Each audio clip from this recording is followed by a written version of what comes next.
Good afternoon, everybody. Hope all are well. I'm Paula McElwee, and I'm going to be leading the call today. I'll tell you a little more about myself in a minute as we go along.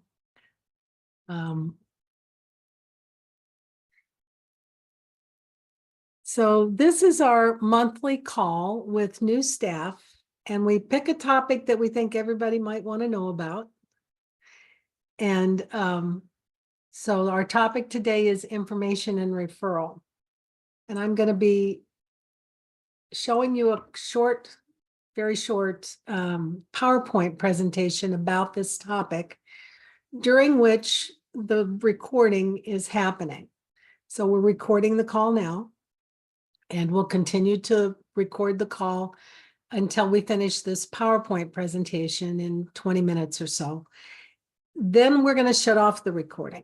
Now, you are welcome to ask questions at any point throughout this call, but just know they will be posted as part of the call being posted. So if you have questions that are sensitive, you can hold them until after we turn off the recording. So I know that seems a little complicated, but hopefully that's helpful for everybody. So let's take a look at that PowerPoint presentation I was just talking about.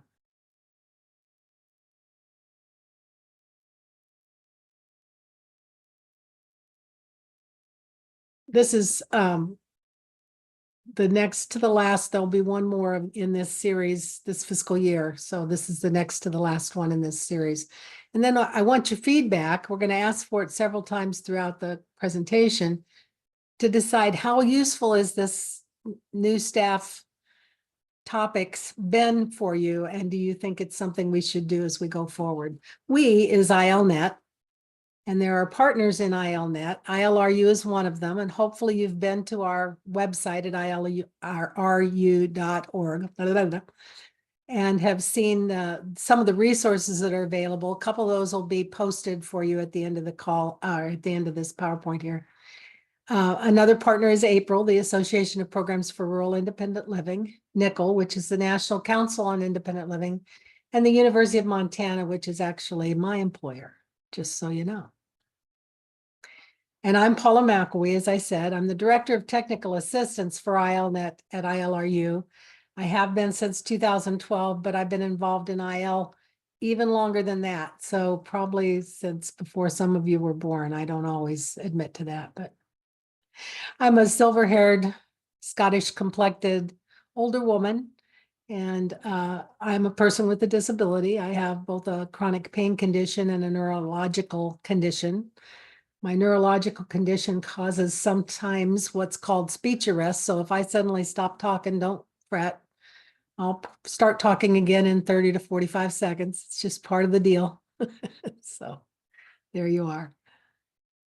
Before we start this content, I want to tell you about something that's coming up next month, and that is our IL Philosophy and Practice Summit. Please plan to attend. There's a QR code on your screen that you can take a look at. There's also a link on the screen, and those will give you, Joey has also put it in the chat, so those will give you access to this really exciting summit. What we're talking about is getting back to the basics of IL philosophy and reclaiming our movement, and what can that look like. Over a 2-day period, there'll be 4 sessions, and there will be a lot of opportunity for you to interact and be a part of that. We suggest that you create a local groups to watch these sessions or participate in these sessions. We think you might find it fun to do it with other people. So we suggest that you take a look and do that. Okay, here's what we're going to talk about today. We're going to talk just a second about what core services are, because this is the last of the core services that we're covering with this group. So core services are in the law, and we have to do them. And one of them is information and referral. So we're going to talk about that and why it is a core service, because I think it's kind of interesting to think about that. And then we're going to talk about how you figure out who to connect people with. So you're giving them information or you're referring them to resources. How do you know about that stuff? We're also going to talk about whether a goal or a plan is required when somebody's getting information and referral, and how information and referral can be a gateway to a person receiving more services. So that's the kind of thing that's important to know, right? Is that you can actually assist somebody from moving from this first question to you for information to maybe getting more services. And then some strategies for following up after an INR to make things happen. So just a reminder, this is a slide that's similar to the one you've seen the last several times when we've talked about core services. Here's the list of the core services. Information and referral is one of them. So this is actually in the law and in the regulations, and a center is required to provide these services. You can provide other things, but you're required to provide these services, and one of them is information and referral. Interestingly enough, it is never defined in the law, but it is important because if you look at the purpose of the Rehabilitation Act Title VII, which is where all of the independent living stuff is found in the law. If you look there, it talks about the purpose to promote a philosophy of independent living, including a philosophy of consumer control, peer support, self-help, self-determination. Here's a piece: equal access to those places you're referring to. Important piece, right? Individual and systems advocacy. In order to maximize the leadership, empowerment, independence, and productivity of individuals with disabilities, and the integration and full inclusion of individuals with disabilities into the mainstream of American society. And I would argue that that is the purpose of information and referral, is to make sure that people with disabilities have access to the things that are out there in the community that everybody else has access to. Make sense? So that's kind of where we're headed with this, even though there's not a definition in the law or the regulations. It is an interesting one in that the regulations say that if a person contacts you for information and referral, that's the only service you provide that does not require the consumer to set a goal. Whether or not they waive a plan, they have to have a goal for any other service. You might have a goal for information referral. It's not prohibited, but you're not required to. It's also the only service where you don't have to determine eligibility. Now, you might not realize that's what you're doing sometimes, but you're required for everything else you do at your center. You're required to determine that the person asking for it is eligible. It's not a complicated eligibility. All you have to do is ask. You ask that individual, do you have a significant disability? If they say yes, they're eligible. This is the only service, though, where you don't have to ask that question. You just dig in and assist them. So sometimes you might be assisting mom, which you'll never do with any of the other services. But in this case, if it's mom that calls and asks for information, you can provide that information.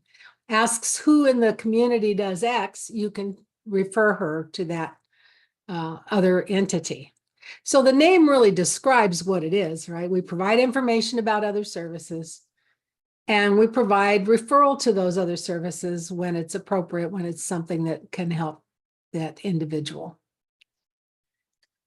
Now, some of the most common ones that we get, and I'm going to describe the first couple and tell why they're so common. Housing is one. Centers are not allowed to provide housing directly.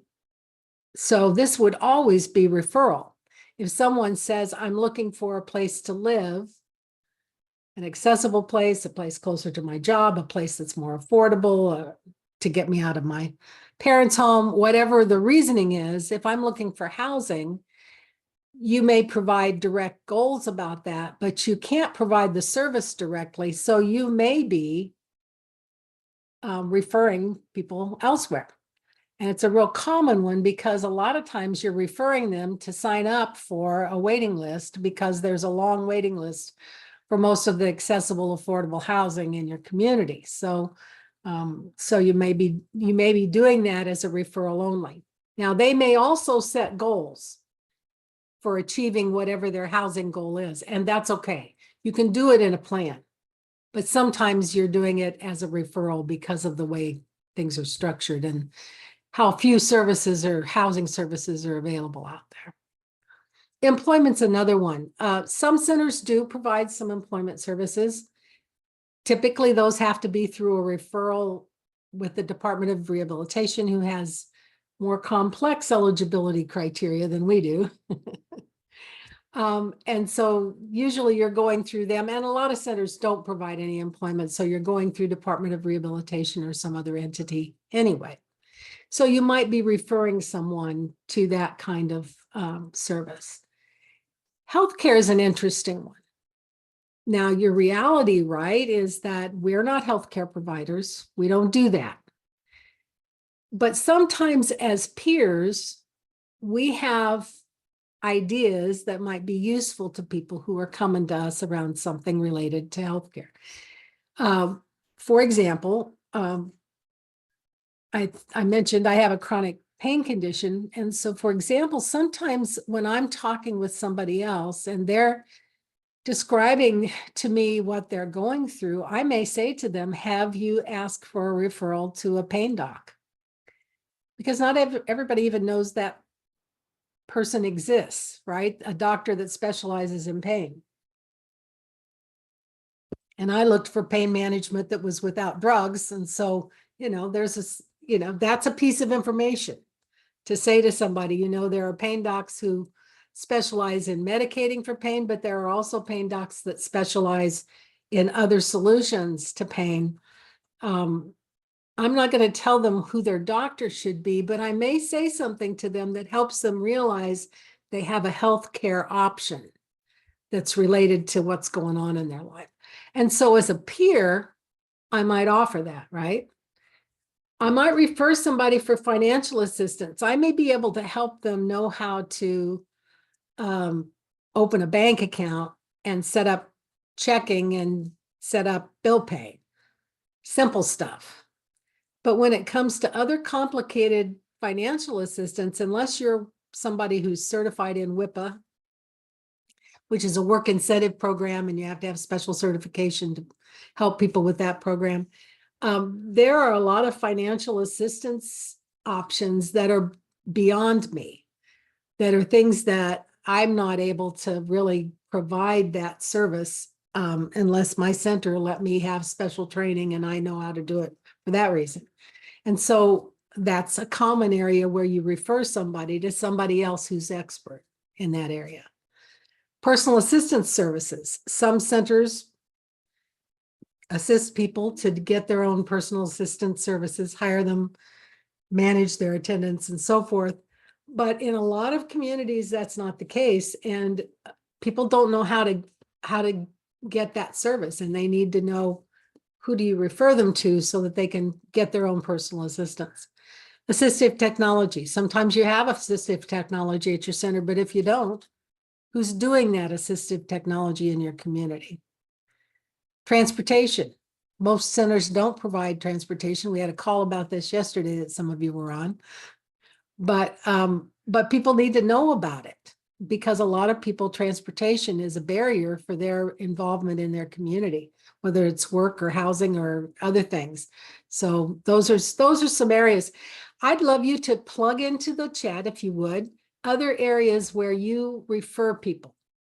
So you're doing information and referral. What are some other areas where you all refer people? You can also unmute and just jump in if you'd prefer to do that. But if you'd like to, you can just plug it into the chat and I'll read it out for everybody. Blindness training centers for employment needs. Food. Yeah, most places don't do food itself. So you refer to the food bank, refer to the place that has mobility training for people who are blind, the client assistance program. And in fact, you're required to tell people about the client assistance program because that's one of the places that they can complain about you. And so they need to be told that. Home modifications that the CIL can't help with. Childcare. We refer to other agencies that can do whatever it is they're asking for. Yeah, so you need to know about those and help with those. Post-secondary education, work incentive benefits, legal aid, wheelchair repairs. Excellent, excellent examples, guys. Thank you. Department of Health and Human Services, mental health support or treatment. Fair housing specific to discrimination based on disability rights. Excellent, excellent. So you see what we mean. There's lots of things people might come in wanting to know about that are not the services you provide directly. Courtney says service animals because she's a former handler, so she can help answer those questions. That's cool. You'll find a lot of animal lovers on this call, Courtney, so we're always interested in that stuff. Yeah, legal help, legal aid, certainly. So when you look at what the person's needs are, you know, it can be a lot of different things. Now, here's the interesting piece to me. And that is that the individual who comes to you and who makes that call or comes in the door and says, can you help me with X? Whatever X is, it's not always what they really need. Have you run across that? Or it's not really what they wanted to ask about. They ask you about something very simple, but maybe they don't ask you about the thing that's most important. So it's important for you to think about customer service when you think about information and referral, because this inquiry may be the first time that that person has come to your center. And they don't really know who you are. They don't know who your center is. They don't know what you do. If they first contacted you during COVID, you did a whole completely different, you may not know this if you're new, but if you're not real new, you did a whole completely different set of services during COVID. There was special money. We could do things we can't do now because we don't have the funds to do them. So they may have come in then and now they're coming back and they want that food basket. And now you have to say, oh, no, we could only do that during COVID. We can't do that anymore. How you do that, your voice, your manner, your listening skills are key to them having a successful outcome when it's all said and done. So they ask you for something. And, you know, if they ask you for food, your first response should be, who do you think we are? We're not a food bank. See, that's not good customer service. Your first response should be, tell me some more about what you're needing. Where have you gone before? You know, what are you doing? Because even though we don't have a food bank here, maybe I can help you find someone who can provide you with that support. So let's talk. So you open the door to a further conversation, some give and take, and a chance to listen to what is happening. And sometimes they will tell you much more about their life, and suddenly you realize, oh, we are a good match for you. This center really could be supportive to this individual, because you find out things that you would not have actually otherwise known. Does that kind of make sense to y'all? So as you're looking at how you, how you respond to that person who asked the question, you want the response to be understanding that person and listening to what they have to say. I have heard people in information and referral settings. I hate to admit that this is something I've actually heard, but it is. I have heard people very rudely tell people, we're not we don't give stuff out. We don't give out freebies. We're not that individual. You need to go and find somebody else. Well, that's really not helpful to the individual. Now, they may have come in with a very different philosophy than your philosophy. We don't do everything for people. We don't.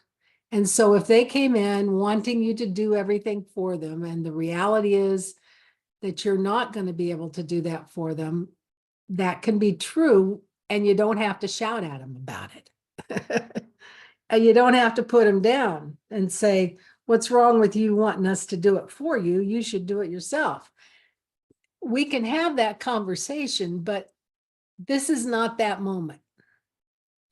This is the moment when they first come in the door and you're figuring out, can this center be of support to them or not? Now, sometimes the person is in crisis and they're in tears as soon as you ask them in your kind way what's going on with them. And they fall apart because nobody has been kind to them yet. So sometimes that happens. The person's in crisis, but they don't know how to say that. And they had to work up their nerve to go in one more door and ask for support when it's hard for them to ask for help. And they don't know quite what to do. Your center should have policies around what you do in a crisis with that person. And there are lots of different kinds of crisis, but you need probably to have some kind of policy around what you do for crisis intervention, because you might have to kick into gear and do more quickly in that kind of setting. So for example, I was in a situation where I was at a center and the person came in the door and was in tears immediately and had moved out of their apartment because they were required to. They were kicked out. They had 3 suitcases that were falling apart in a box and thought we were a place to live because we call it a center for independent living, right? So sometimes people get that confusion. And so they came in the door and we said, I'm sorry, we don't have any residences here. And they fell apart and started crying and said, what am I going to do? I, just got kicked out of my apartment and I don't know where to go. Now that person's in crisis. Of course, it's always on a Friday afternoon. But you have to have policies about what you can do. And you also have to have some contacts and ask yourself, okay, is there a place that this person can go? Do they have a car that they're going to stay in? Do they have family members that would help them out?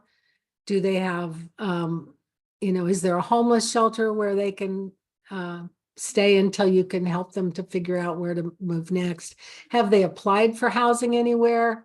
What are the barriers? Like, do they have a bad record with the, landlord? And so they're not able to establish a situation where they can get in. It's important that when that person comes in crisis, they just come in asking you, can I stay here? Your response has to be to refer them for housing, as we talked about earlier, but that housing might not be immediately available. Now what?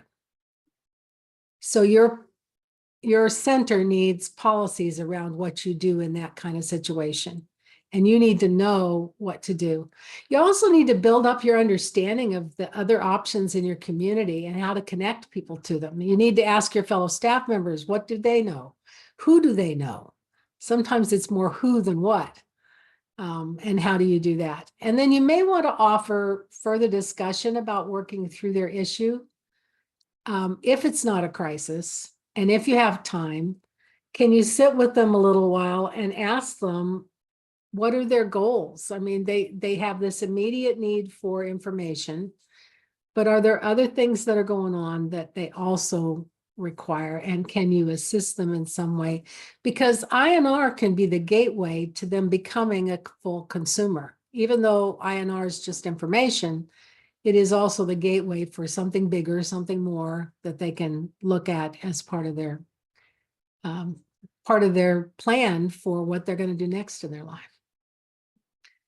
Okay, so that's a little bit of background about INR. Before I assume that you want to not say something in the group, let me just offer that we would love to hear what you're curious about related to INR, what needs clarification and more explanation. I am going to turn off the recording in just a second and not record it, but if you have anything you'd like to say for the group or ask for the group, please do that now. You can raise your hand, or you can, if you don't want to raise your hand, you can just unmute and speak. There aren't so many of us that we can't make that happen. So anybody have something you were curious about or that needed more clarification that you're comfortable with sharing on the recording before we shut it off? Anybody? Yeah, Christy.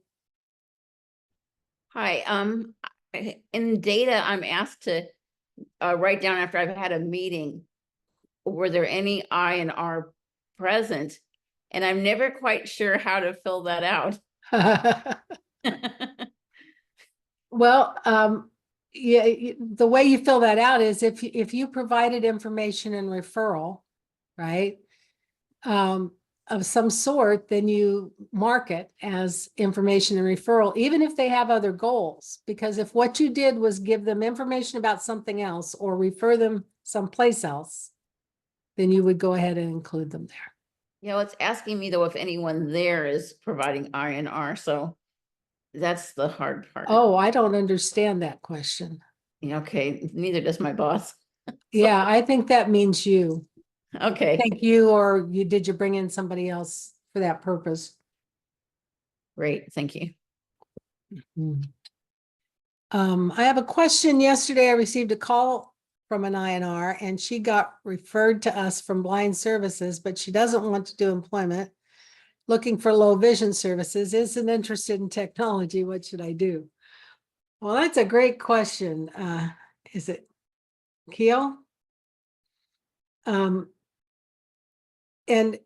it depends on the person. You know, the reality is this is the beginning of the conversation and not the end. So you learned some things about her. Blind Services referred her. One of the things that often we do with somebody that's a referral is to match them with somebody else who has a similar disability to see if that person can advise them or give them ideas. Now, she doesn't want to do employment, but there may be a lot of other things related to low vision services, related to how she might navigate life that would be interesting. And she could have a conversation with another person who is low vision. And that would be peer support. It's a different service, but that might be what she really needs or wants at that point in time. Now, you say she's not interested in technology. And here's what I know about technology. People who are afraid of technology are not interested in it unless they see how it helps them. And so to explore with her a little bit more, are there things that she has difficulty navigating and to find the right, match for her so that she could try something she's never tried before is really interesting. And I have a lot of friends who are blind and who use different kinds of technology, and there's a lot of neat stuff out there. You got it right, Paula. It's KO. It's okay. Okay, Thank you thanks, so Kim. much. I'm still trying to help out with this person, but it's very difficult to kind of try to get through her. So, Yeah, peer support is probably going to be if you know anybody that would be willing to talk with her a little about shared interests, that might be helpful. Yeah. Stowe said one of the things I do is if I make a referral to an agency that I've not used lately, I'll call first and get the name that they can ask for directly. That's a really good strategy. So you're not referring them to an organization, you're referring them to an actual individual's name. You can even help them make the appointment. You can say, can you go over there right now? Let's see if there's somebody there, and we can be there in half an hour or whatever it is. So it's always good to have that name. Then it's also somebody you can call back and follow up on. So sometimes following up with the individual or following up with the agency to find out, did the agency have the thing that the person needed, are both good strategies. And keeping your own kind of directory is a good one, right? Your own directory of, okay, who is it over at mental health that helps me get somebody started over there? Who is it over at, Department of Rehab that does the initial intake, so that you have your own directory within your contacts where you can take a look at that. Courtney said, for me, the majority of INR I do, it's majority of INR in my job right now. So, and that sometimes is true, right? Sometimes you do more INR than anything else because it's a big community out there and we want it all to be accessible. So we're breaking into those places in one way or another. So Paula, it's KO again. Is it okay if we refer them, the INRs, out to consumer groups as well? Yes, absolutely. Okay. And then get feedback from them if you can, because then you'll find out if some of the places you're referring to aren't helpful. And sometimes that's the only way you'll ever know that, that seems good on paper and you've got to try it. But what else can we do with it? Renee also jumped in and said there are other agencies that provide blindness related training and resources that are not related to employment and voc rehab. And that's right. There are blind services programs that you can kind of dig around and find. Thank you. Yeah. Eric said when we have situations like that where we get an inappropriate referral, an example is someone referred to us because they think we have residential units, depending on what the ask is. We ask where the referral came from. And then as a program director, I make a call to the referral source and bring up the referral and remind what services we do provide and offer other resources for their files and offer to do a presentation for their staff and then request that their staff present to my staff in return. Eric, those are really good suggestions. And then Kay said, are there any statewide networks where we can share resources or refer places that might not be in our service areas, but might be within the consumer's reach? And that usually is specific state to state. So you would, kind of take a look at what is actually available in your state. And there, in most states, are associations of centers for independent living. Now, sometimes it's just the executive directors, but in the states that are effective, it's everybody. There are groups that meet that are direct service people statewide, and you can share exactly these kind of things, and it can be really exciting to do that. Nafia, you had your hand up. Can I answer a question or you got a Sorry, I statement? think I accidentally pressed the button. I'm sorry. Oh, that's all right. We're just glad to have you here and engaged. Jen said, should the SILC approach the CIL to determine if they have a crisis policy, or would this be overstepping? That's overstepping. So the SILC is not involved in the service delivery at the local level. SILC is involved in a statewide plan. The only time that the SILC would be involved in this is if the goal was written in the state plan and they were the person assigned the responsibility. And that's not impossible to have happen with something service related, but it's pretty unusual. Renee said we have an I&R meeting that is statewide with the different CILs, and that's really helped for those who participate. And that makes sense. Anytime you can do an I&R meeting with all of your staff statewide, you're going to have better, better involvement, and you're going to have better knowledge, because here's your reality, right? Somebody came to your door, you ended up getting the I&R, you worked with them to come up with a solution, you wrote down in your resources about that solution, you now know about that thing. And maybe nobody else has run across that thing yet. I&R stands for information and referral. Information and referral. So it's kind of self-explanatory what it is, right? But it's information and referral.